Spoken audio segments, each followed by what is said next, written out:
What's up, Squadron? Aviation has given me a ton of amazing experiences. And more importantly, it's introduced me to a whole new family of friends. Join us tonight because we're cleared direct for some hangar flying. I'm Ryan Dembroski, and this is SuperAero Live.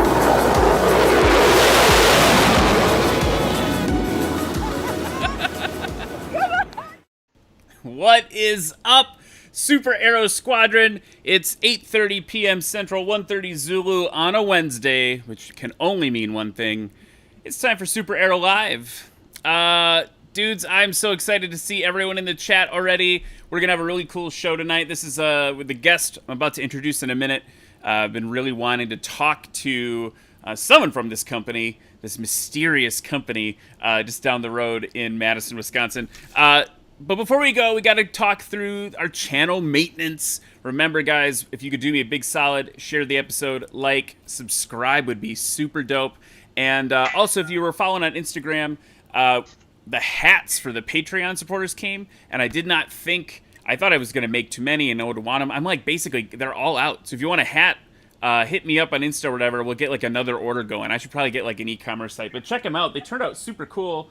There's like this one, which is not for Patreon. It's just a cool hat. I don't know. It's just simple, cool hat. A lot of people are really looking forward to this. Just delivered one today to someone. And then the Patreon supporters who are like super legendary and go way too much on the money support every month, which is amazing. And I love you guys so much. They get this cool like yellow special one that talks about how they're super. Oh, come on, focus.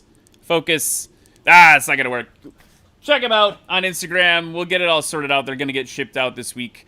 And to those of you who are supporting the channel, I can't thank you enough. That's it's just huge, super huge. So anyway, also looking at my notes here, don't forget to check out last week's episode with Eric Farewell. Even if you're not into ultralights, even if you're not into powered paragliding, he gave like the most rousing aviation, get inspired, go do it, live your life speech at the end. That was just like, I just listened to it today to get like amped up. So go back and check that out. And then next week, we got Eric from SoCal Flying Monkey, which is going to be super cool. I don't get the name because I don't know. He's just goofy. Maybe he's a goofy dude. I like his videos a lot. Make sure to come check it out. Okay, enough talking. Let's get down to business. Let me introduce our guest tonight. I got Ryley from DarkAero. How's it going, buddy? Great. How are you doing? Doing really well. So before people, I normally wear like, people were making fun of me for wearing like plaid shirts on the show. And you graduated from the University of Wisconsin. Is that right? That's correct. I did too. This is not a UW shirt. It's just a Wisconsin shirt. But I had to rep the red and white for you tonight. I did some stalking on you in LinkedIn, and I think I was a senior when you were a freshman. Okay. Yeah, so you were a senior when, which way was that? I was a senior in college. Okay, so 4 years older, so I graduated in 2008. So if you graduated in I technically graduated, I was a super senior in 2005, but I think my senior year, so that we maybe walked past each other. We overlapped.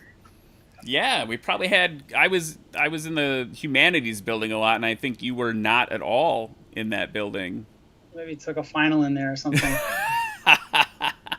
Let's say hi to some people in the chat real quick, and then we're gonna get down to this awesome airplane that you guys are working on.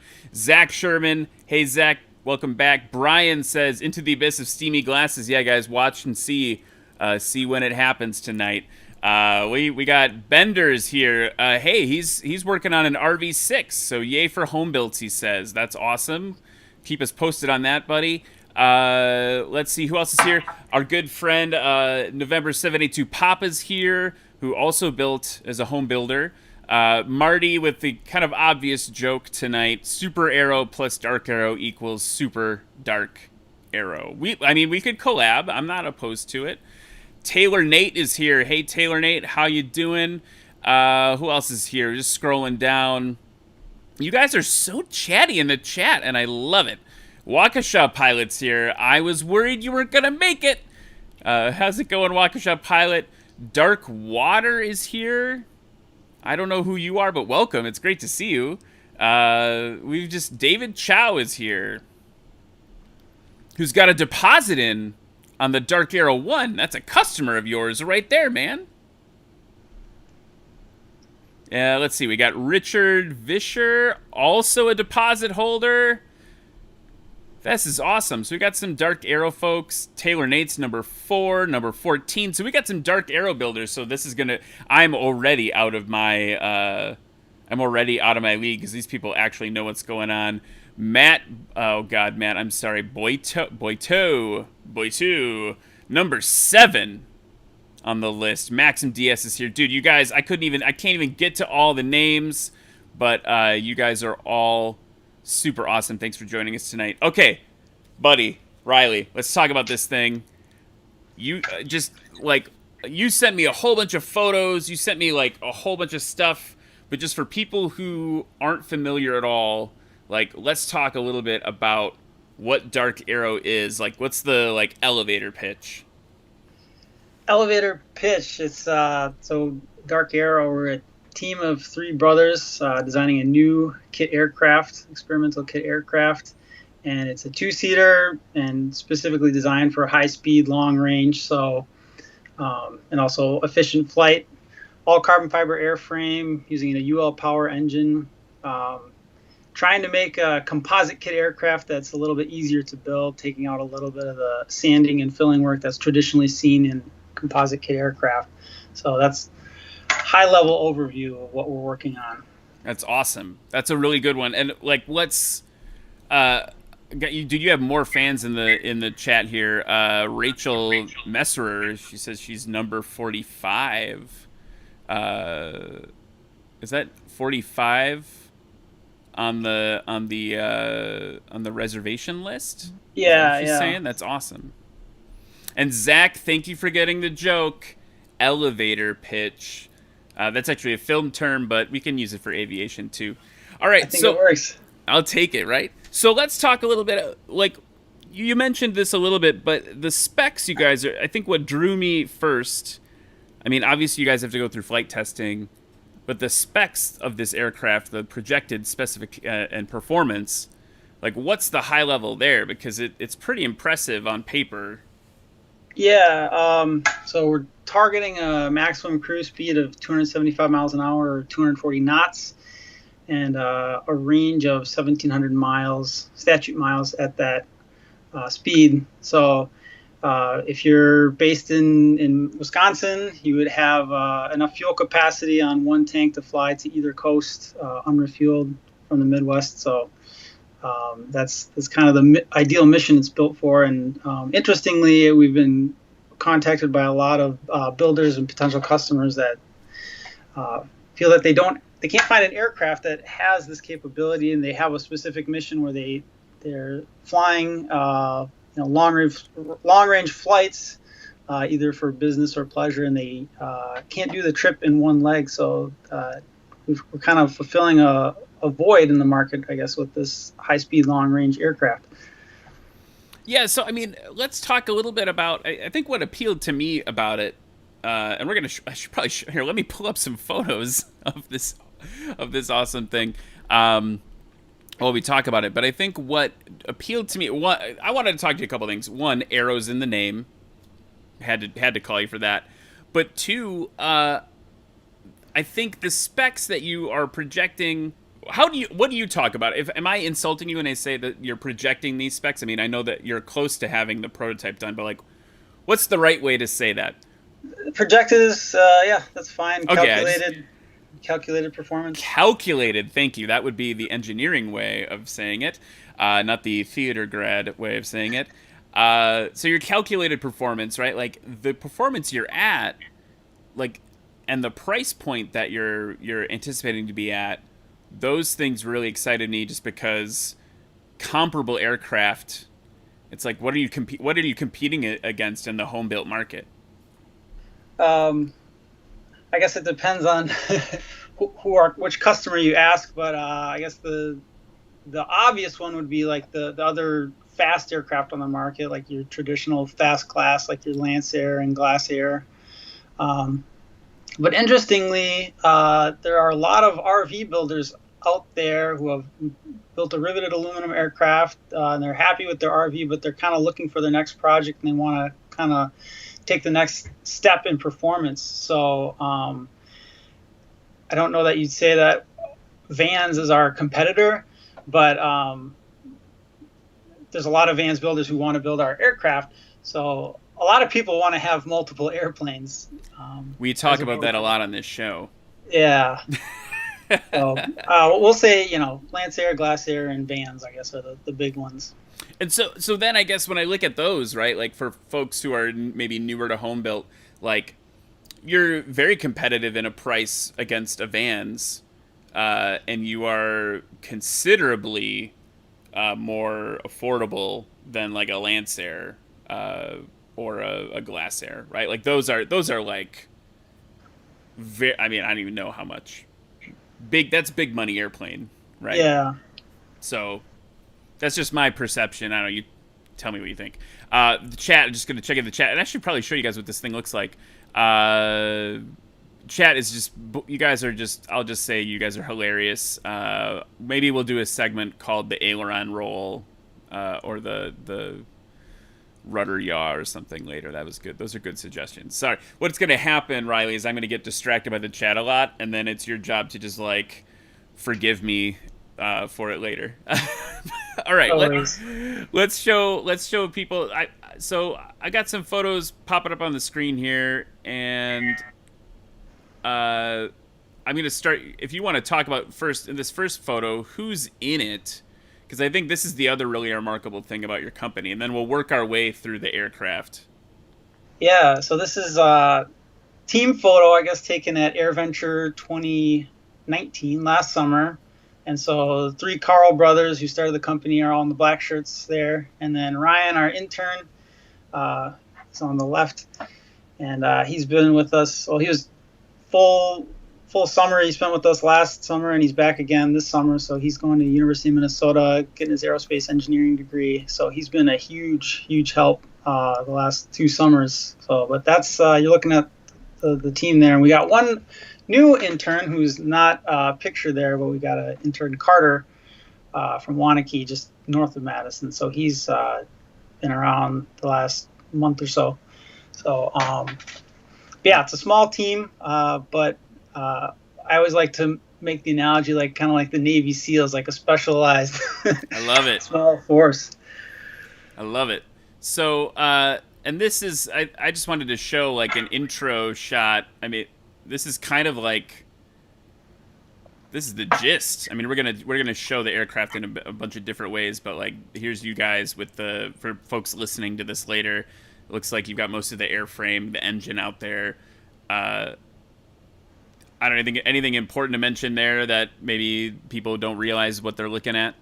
I guess, yeah, you're looking at the kit there. So all carbon fiber airframe. There's a little bit of fiberglass in there. You can see that cream colored section, which would be behind the canopy, or the canopy fairing, but it's mostly carbon fiber composite. And it's a quick build kit, or what people traditionally refer to as a quick build. So what you would be receiving when you purchase a DarkAero 1 kit is the airframe components shown there, and they're all molded, CNC cut molds, so very accurate geometry on the parts and really good surface finish. So they fit together really nice. And yeah, so you get a fuselage, wing, tail, and then the engine, which was pictured there. It's specifically built around that engine, the UL Power 520 IS. So, but that's pretty much what the kit looks like. Not pictured there. A couple other components: the landing gear, canopy, engine mount. Rock on. Yeah. This is maybe a segue backwards a little bit in time, but I think this is like you and your brothers like building model airplanes and stuff. Yeah. So I guess if you want to talk a little bit about the history or the foundation of the company. We've been interested in airplanes since we were really little guys. So yeah, that's just a photo of us building model airplanes when we were kids. So it kind of stuck with us, and here we are today. And you guys all here. So here's the aircraft, but before here's a rendering of it. Before we dive into that, I wanted to ask you this though. So like on your website, I was reading a little bit. It talks about how you both or all three of you kind of your. Did you plan to all get majors that perfectly line up to engineer an airplane, or was that just like serendipity? Maybe a little serendipity. I guess it just worked out that way. So we, kind of have our different. We were all interested in engineering, but different fields within engineering. So that's just kind of how it works out. And we had talked for a long time before starting DarkAero about, hey, we got a pretty good coverage here with our field of knowledge and engineering. We could really do something great if we teamed up. So an aircraft company or this project is a pretty good fit for the three of us. There's a little area of expertise for each of us to cover. So we got that's awesome. Good coverage. No, I mean, my brothers are. I've got in my family. It's like we all ended up being artists. It was like the sculptor, the painter, the rapper, and then the actor. So I don't know. We can't make anything. Well, the sculptor can. He can make some, and the painter guy. But the rest of us, okay, literally, it's just me. I'm the only one in the family who can't like really make anything with his hands. Everyone else is really good at it. So okay, so let's dive in. Some questions coming in the chat that I think we're gonna get to in a minute, guys. I just want to start with, you sent me some of these like initial renderings. Like, could you talk me through, and I'll just kind of click through as you talk about like this stage, right? Like I think a lot of Homebuilt, the way you guys are approaching designing the aircraft feels a little more advanced than I think the way we all think about this in terms of like plan, like you're like drawing out, like literally like hand. I was looking at plans for a Flybaby, which is a very different airplane.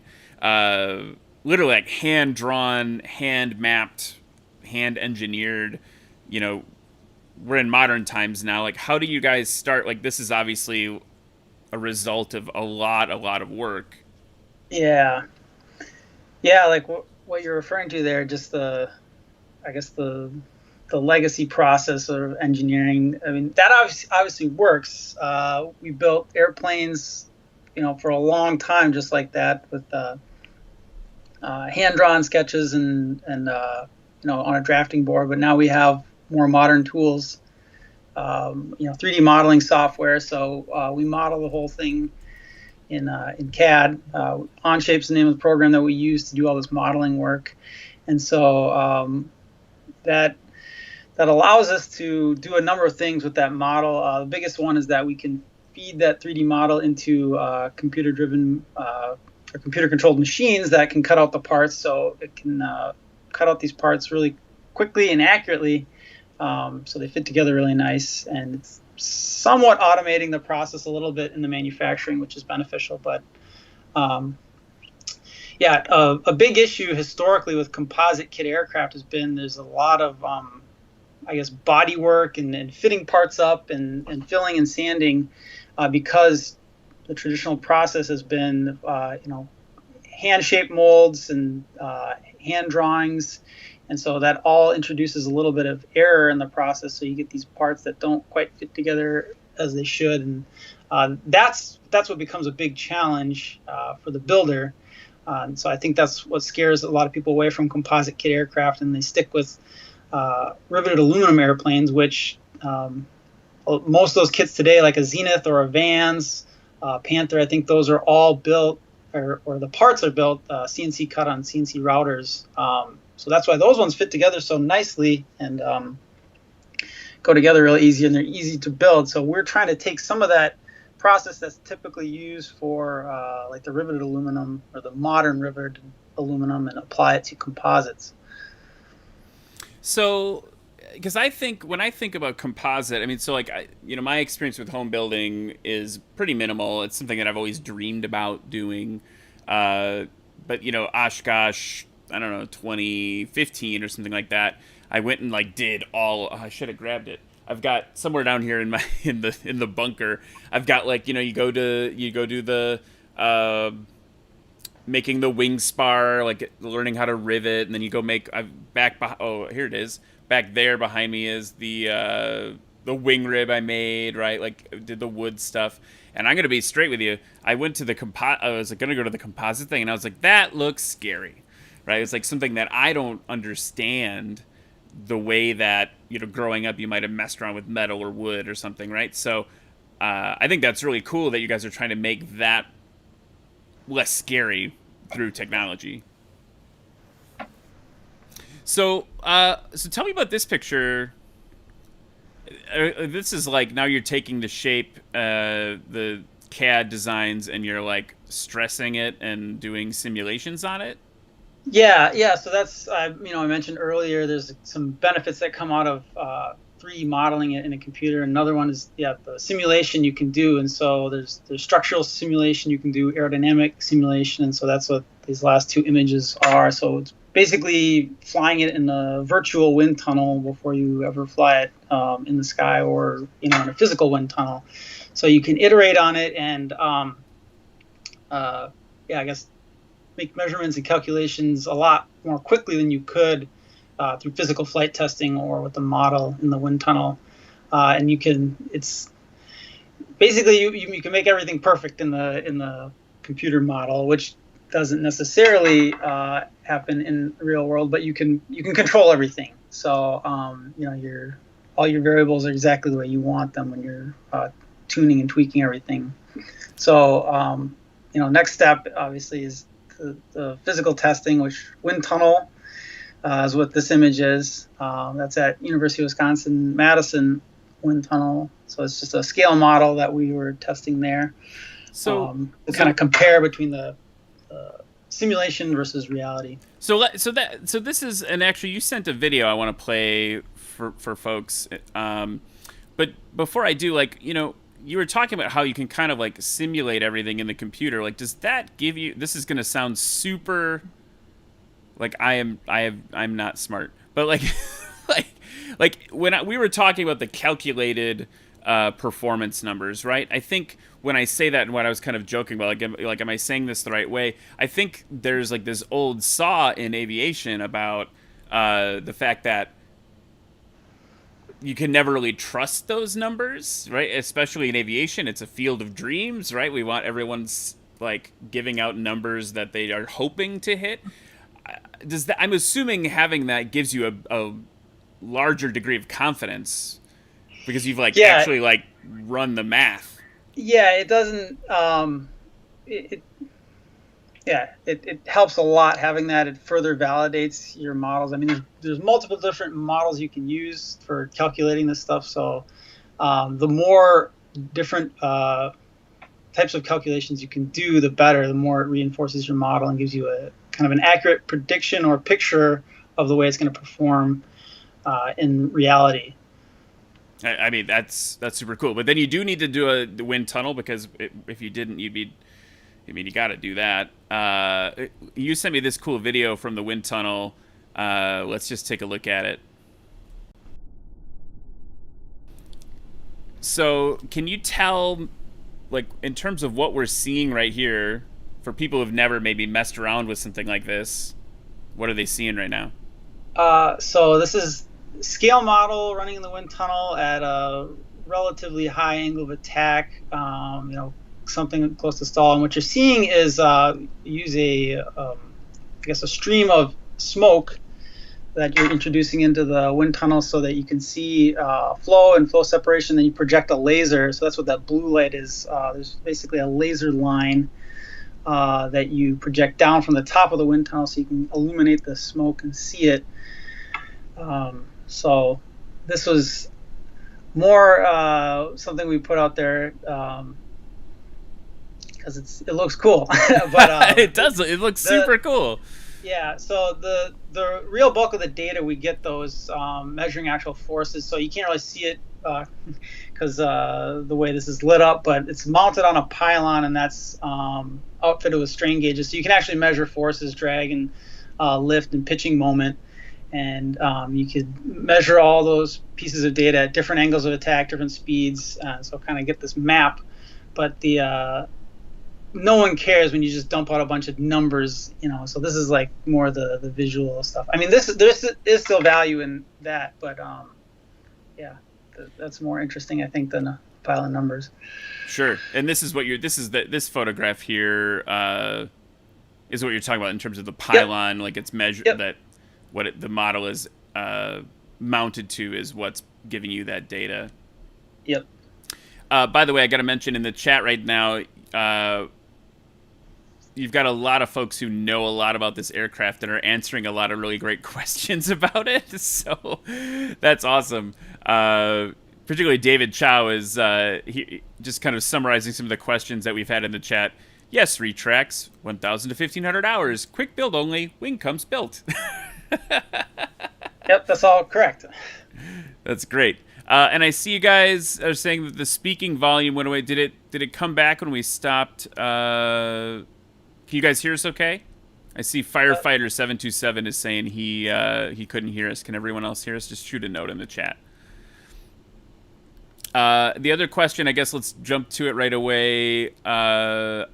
I'm looking for it here to put it up on the screen. Someone was asking about engine options. I mean, right now you're building it really closely to the engine that we're going to talk about in a minute. But are there any other options planned, or is that phase 2, phase 3, whatever? Yeah, I mean, right now it's the only thing we're focused on is that UL power engine right now, and yeah, it's pretty tightly coupled to the design, and that's part of what allows us to optimize as much as we have, is because it's really tightly packaged around that engine, which is a little bit lighter and smaller space claim than, say, your traditional Continental or Lycoming. So that's kind of the trade-off that you make trying to optimize around performance, is that we have, I guess, remove some of that flexibility in engine option. But the other benefit beyond performance that it actually kind of simplifies things for the builder, because this is the engine installation, so we can give a lot of guidance on how to do your whole engine install portion of the build, whereas other aircraft that have a really wide range of options for engines, they kind of give you, I guess, more of an open book there. So if someone prefers, the performance and the really simple build experience, that's kind of the value that we can provide. Yeah, and I think that's actually the other side of it that some of the like more hardcore home builder dudes that I've talked to, for instance, everyone feels, as you can hear in the chat, people are like interested in different engines and things like that. But when I look at, for instance, another like Wisconsin brand like Sonics, right, totally different mission than your aircraft, but like they're like, hey, this is the engine that will work, and if you want to do other stuff, cool, but like remember that you're putting the E in experimental or whatever, right? Like it's like you're making this on your own, which if you're excited about that, go for it. But someone like me, I have no desire to try to weld up my own motor mount and figure out how that works. Anyway, I think I get both sides of the debate, but I think it makes sense. So this is kind of the photo that I think maybe people have been waiting to see. Tell me about this moment, because this looks like kind of a triumphant moment. Yeah, that was basically a full assembly of the airframe there. I think we took that last fall, maybe, so we're a little bit further along than that at this point. But obviously landing gear are not attached, no propeller, no canopy, but you can get an idea of what the thing looks like, with the cowling, the spinner, the wing, everything kind of there. So you can get a feel for the the nice pristine carbon fiber and the shape and the scale of it. And there's the kind of the side view of it. So I'm going to use this, if it's okay with you, I'm going to use this to bring up a conversation that came up on Reddit when I posted the live feed. There's some folks on Reddit were saying that they love the aircraft, but the rudder size was something that gave them pause. And I mentioned it to you before the show. you said, oh, hey, that's a valid question. I actually made a whole video about the rudder. Could we like summarize that a little bit for folks? Because that, I mean, it is interesting to me. I think it's very aesthetic, but it was something I wonder as a lay person, as not an engineer. Maybe people are having similar reactions that I am in terms of the size. I think people are having size anxiety. I think part of it is camera angle. Like this, there's some illusions that occur just when you take photos. So if you take a photo from the front, the VS looks pretty small. If you take a photo from the back, the VS looks really large. But I guess independently of that, maybe someone could argue looking at the CAD, which doesn't have any kind of perspective like you do in real life, they might argue it looks small. But eyeballing it doesn't really work, I guess, to determine rudder size. You have to do the math behind it, tail volume ratio, and we're in the acceptable range for all that. Obviously, we have to prove this all out in flight testing, but it's all calculated acceptable size on the rudder. So I sometimes I look at it and think, hey, maybe that looks small too, but it's all based off the math. So you kind of have to trust the math on that. Sure. And did I see something about, like, in terms of, like, there's a special function? Am I remembering that correctly? Yeah, so that was the majority of the rudder video that I made on YouTube. We use a split rudder, which is different than the majority of aircraft you see out there, which have a conventional rudder. So our split rudder, it's actually two rudders. There's a left and a right, but they close together and look like a normal rudder, I guess, when they're in trail. But the left rudder deflects out to the left, and the right rudder deflects out to the right, and they only deflect outward. But they can also deflect outward together and function as a speed brake. So you can imagine them both deploying outward. It kind of forms this wedge at the trailing edge of the aircraft, or at the trailing edge of the vertical stabilizer, to give a dual function as a speed brake. So the only other aircraft that I know that have employed that are the Space Shuttle and the Beech Stagger Wing. There are some other aircraft that have used similar control surfaces, where it's a split control surface. So like on the B-2 stealth bomber, basically the ailerons will split to function as a kind of a drag rudder / speed brake. A-10 has a similar setup with the ailerons, but as far as I know, we're the only home built doing a split rudder like that. So that's kind of a unique function that we have. I mean, you had me at, like, it's like the space shuttle. I mean, I think that's pretty cool. Are there any, Gabriel says, space shuttle confirmed. So with something like that, like, are there any, so if I'm understanding correctly, like, if I hit, one pedal, it just goes like this. Mm-hmm. So the other side is staying put in trail. Yep. And then if you press them both, you get the, look at me pantomiming for everybody on the internet right now. But like, kind of hard to describe when you see it visually, it's really simple. It makes sense. But you got the idea. So then, like, my question to you is, does that, like, something like that, does that make it more complex or less complex for me to build in my garage or my hangar or whatever? I would argue less complex, and I made this argument in my split rudder video, but with the speed range that we're targeting, typically these fast aircraft also have a speed brake of some sort. And so when we combined the speed brake into the rudder, it basically eliminated the independent system that you would have of a speed brake like you see on the wings. Like you'll see that on a Cirrus or a Lancer. There's basically off-the-shelf speed brakes that you can buy that stick into the wing. So because we combined that system into the rudder and eliminated it, that's one less thing that the builder has to install. Now, granted, you have to install two rudders instead of one, but it's I argue that it's easier installing another rudder doing it the same as you did the first one than trying to install a whole new system. So, sure, that makes sense. I wanted to pop this because you were talking about approach and speeds and things like that. You may have covered this, but 782 Papa's, he says, sorry for all the questions. What do you project for stall speeds? Curious about approach speed for landing. It just seems like I'd segue to that because we were talking about speed breaks and things like that. Yeah, so stall speed is calculated at 70 miles per hour at gross, so that's VSO. So with full flaps at gross, 70 miles an hour. So you're right at that 61 knot, or just below that 61 knot limit, which is for certified aircraft. We followed that guideline, even though it's not legally required for experimental. Rock on.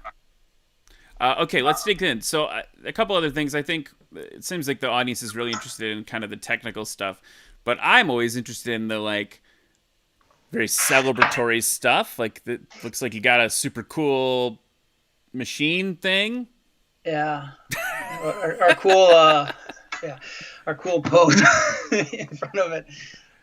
Yeah, so that was that was 5 years ago now. Maybe we got bought a Tormach CNC mill, and that was a photo we took right after we set it up. But we used that machine to do a lot of the manufacturing of landing gear components and engine mount components. So basically cutting metal is what we do with that. And then this is another CNC machine we have, a CNC router. So this, we cut metal, the hard stuff, with the first machine you showed, and this one is for cutting the soft material. So we used this machine to make all the plugs, which are the patterns to make the molds. So we cut that out of soft tooling board, which is what you see here on the table of the machine. And we also use it to cut out carbon fiber. So all the ribs and fuselage bulkheads, those all get machined from bulk panels on this router.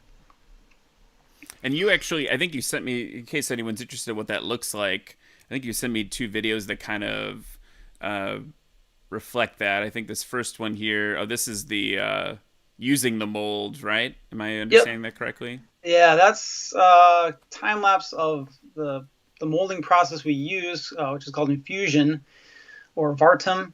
So we build the mold and then lay carbon fiber in the mold, and you cover it with a vacuum bag, suck all the air out, and so you have this tightly packed dry carbon fiber cloth laminated down in the mold, and then you have a tube that you can feed resin into that vacuum bag, and it basically sucks the resin into the mold and into the vacuum bag and wets out the cloth. So it's a completely closed process. It's very clean. So a lot of traditional composite work you think of might be like wet layup, where you're wetting out cloth with a brush and then squeegeeing it, or you have a roller. And this is all that work is done dry, laying the cloth in the mold dry, and then basically just mix up a bulk batch of resin and suck it into the mold. So very controlled, clean process, and it's safe as well. So you're not breathing fumes or anything like that. I know that's the other thing that when I looked at that composite workshop, which I love all the old, like especially like the rattan designs and all that stuff. Like I love all of those kind of like aggressive, futuristic styled composite aircraft from the 70s and 80s. But like everyone's wearing masks and like, you have to be really aggressive. I hear about people like developing allergies and stuff. So that's the other part that always freaks me out a little bit. Yep. Yeah, and that was something we had to consider with building this as a kit. You want to be safe, and if you're exposing, if I'm exposing myself to these chemicals for a career of making these kits, or people who are employed by us making kits, you want them to be safe. So yeah, the nice thing about this process is you're never really touching the resin, or you have very low exposure to it. So it's not at all like the traditional mixing resin and smearing it around with a brush or a squeegee. Yeah, I think it's super dope. Here's the other one, and I realize if I don't speed up through this, people are going to be here all night, but I'm just so interested in this. So then here's this other one you sent me in terms of like, this is that router you were talking about, kind cutting Yeah, metal, so that's right? the CNC mill. Yep, cutting aluminum there. I believe that was either making the nose gear trunnion or the fixture plate for the trunnion. But yeah, that's the idea. So you can see it's removing a lot of material, just basically turning that big aluminum billet into a bunch of chips, which you can see piling up there. So we haul pounds and pounds of chips out of that machine. Dang. Guess it's a lot of soda cans or beer cans since we're in Wisconsin, right? Uh, all right, so you guys are going through. You're building this thing. This is the carbon fiber that you mentioned. Yeah, so that's just kind of a demonstration or an overview of some of the different weave patterns that we use. And so that's, I think, something that's a little bit lesser known maybe in composites is that you have all sorts of different weave patterns and properties you can achieve based off of those weaves. So like the one you see most prominent there, that checkerboard pattern, we use that a lot in the skins of the airframe. So like the fuselage skin, the wing skin, and that's really strong, light weave, and it's good for shapes basically like the wing. The next cloth below it is a unidirectional carbon fiber, so all the fibers are running in one direction, so it's really strong in the orientation of the fibers. But then if you go 90 degrees to that, it doesn't have as much strength. So we would use that unidirectional cloth in the wing, and the fibers are kind of aligned with the span, and that gives it really good bending strength and stiffness in the wing. And then that last little piece of cloth you see kind of on the bottom as a 2x2 twill weave. So that's a very conformable, drapable cloth. So you can make really complicated shapes like the cowling or the spinner. You have compound curves. So depending on what you're trying to achieve, strength or stiffness or workability, you have different cloths that you use for the job. And so this might be a good place. One of the questions that popped up. Here's I think this is the wing. Is this? That's actually a picture of the fuselage. We have. I was figuring it was a decent guess. It's turned vertical and it's laying flat on the firewall with the tail turned kind of to the sky, but just kind of showing the surface finish that we're achieving with our mold and infusion process. So no pinholes, very smooth surface. So no real need to do the standard body work, filling and sanding. So that's kind of a flex or a brag photo there. No, that's cool, man. So this Marty asks, maybe a stupid question, but is airframe color changed by using different colors in the resin, or is it painted after it's molded? That's a good question. So it's painted after it's molded. Basically, the carbon fiber, the black carbon fiber, basically dominates the color of your structure. There are like tinted resins you could use, but they don't do a whole lot to change the color. You maybe can give it a little bit of like a blue or a yellow hue or something. But paint is how you get the final color. And folks are talking in the chat a little bit about, I think, two things with that. One is everyone wants to not paint it and keep the sexy carbon fibers showing. Is that a thing?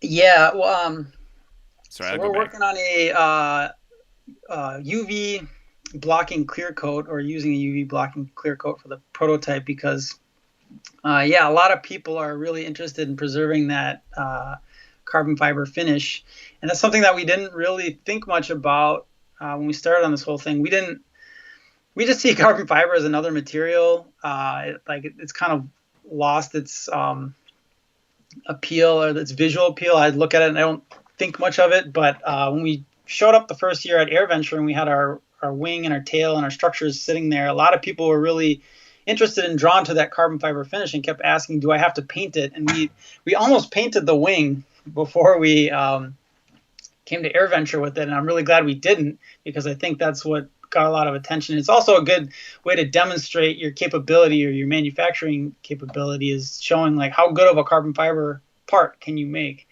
After kind of getting that customer feedback, we've been looking more at basically a clear coat. But the big thing there is you need to protect your structure from UV exposure, because UV can degrade the epoxy resin that we use.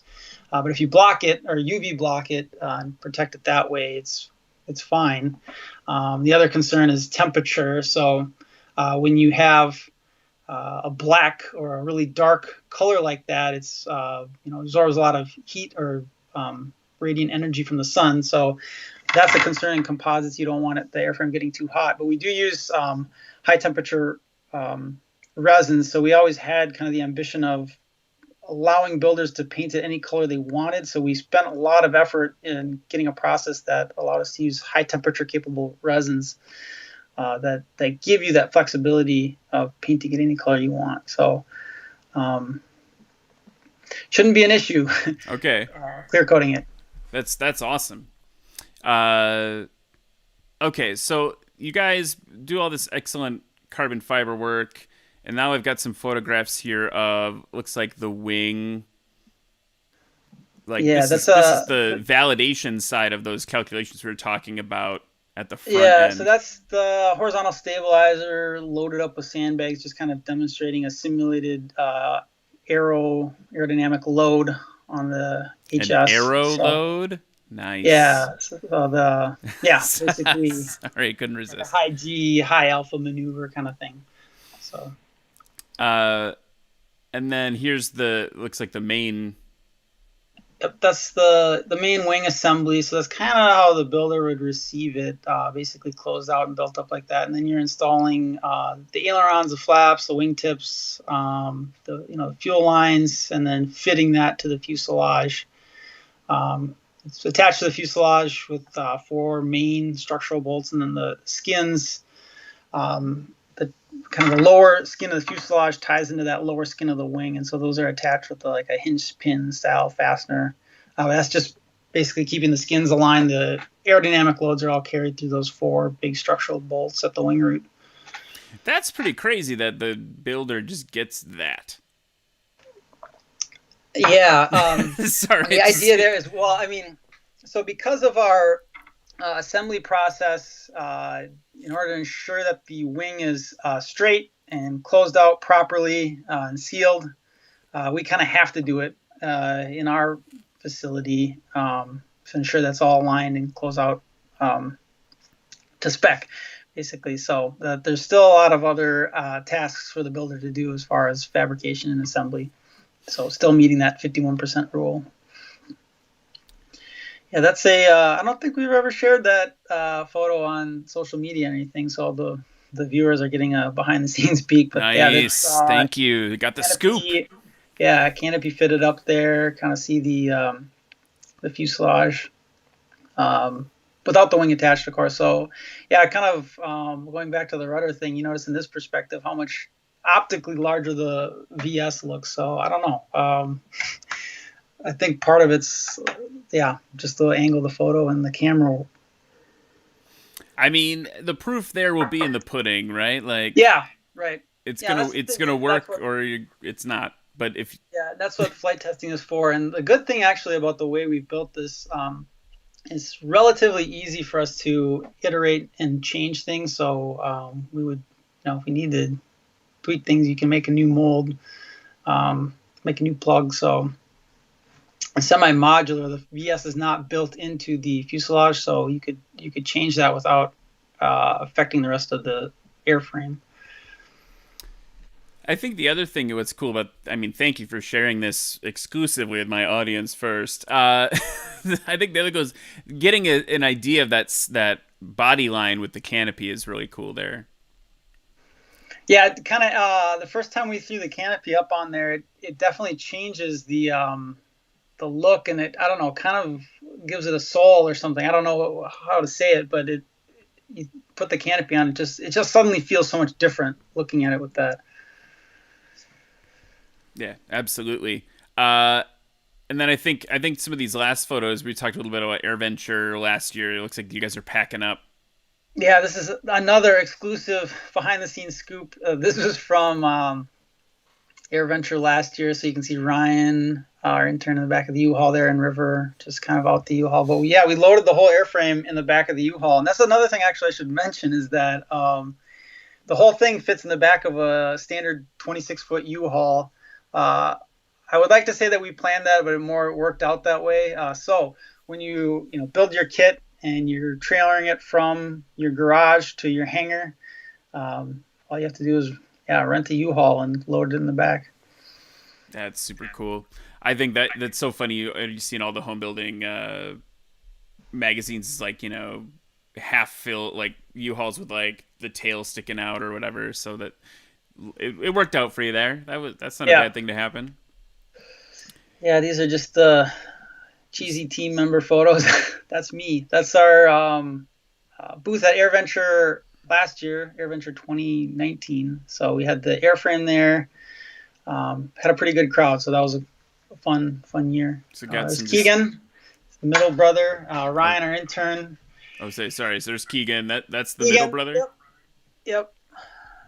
And Ryan, I think, was the next one. He definitely got the best photo of the team members. Muscles glasses there. Yep. And then this is kind of where we showed at the beginning. Back to the kit. Yep. So we only have a few more minutes before we have to wrap up, but I don't want to cut anything short in terms of things, but just kind of like going through this last little bit. I don't know why this is in here out of order. Way to go, Ryan. Like this is like more current photo. You guys are working the nose gear. It's retractable gear. Yep. Yeah, so that was all the nose gear there, machined on our CNC mill, which is a little bit unique for nose gear. This is firewall work, fitting up components and accessories on the firewall, getting all bolted and mounted in place, and then the engine install. So we've got it all mounted up, and air cooling boxes there on top of the engine, pretty prominent right on top. So you can see how tightly it's packed there underneath the cowling.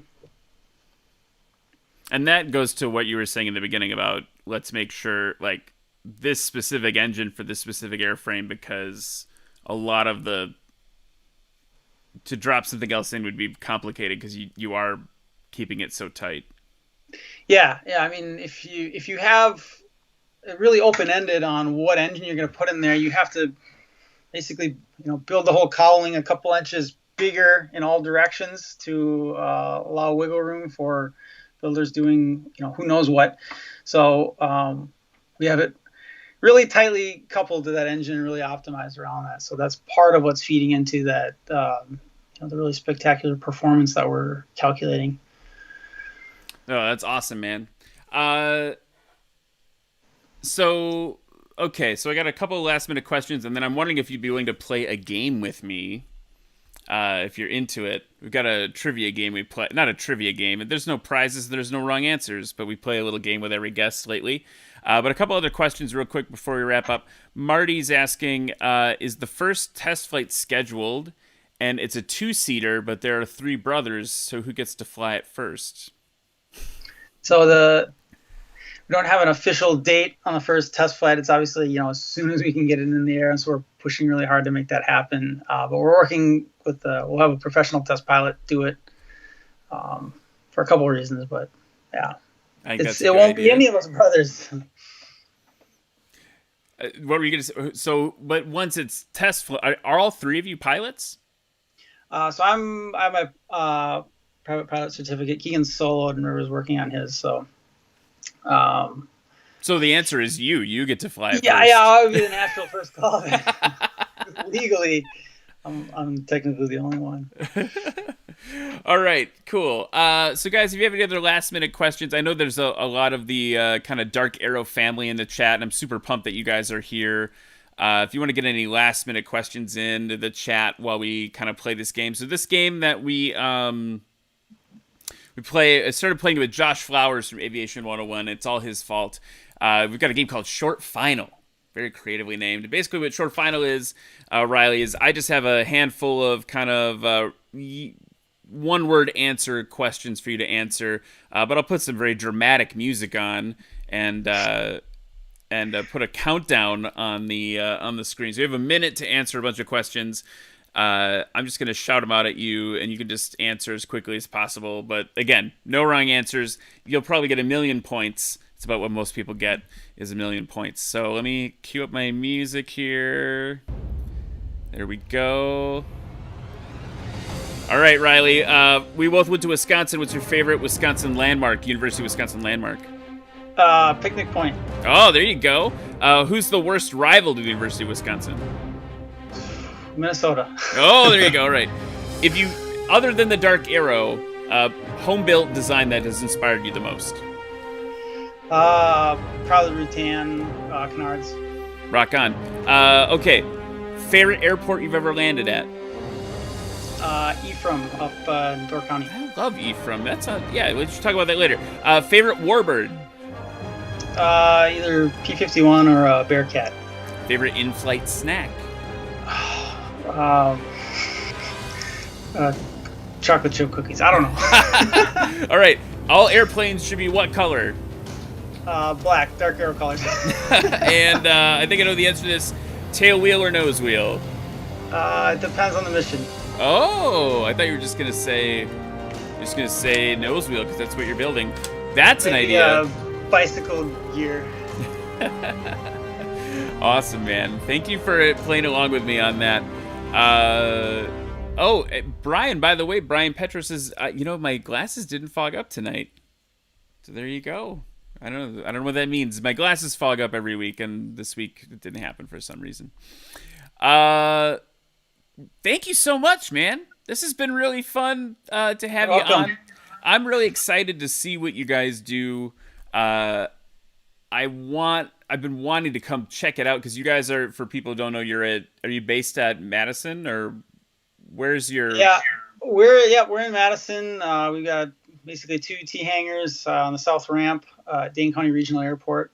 So spent a lot of time there. I bet. Yeah. No, for sure. And I think I just think it's super cool. One, obviously, like hometown pride, Wisconsin pride. It's cool to see us innovating in Wisconsin.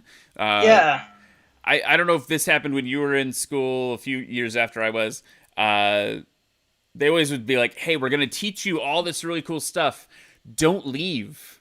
Like, stay here, stay in Wisconsin, and use your big brains to do something in Wisconsin. So I kept thinking about that when I've been watching your feed and stuff. I was like, this is so cool. These guys are staying here, doing this here in Wisconsin, helping. I mean, we've got a couple aircraft companies, but it's cool to have another one. So.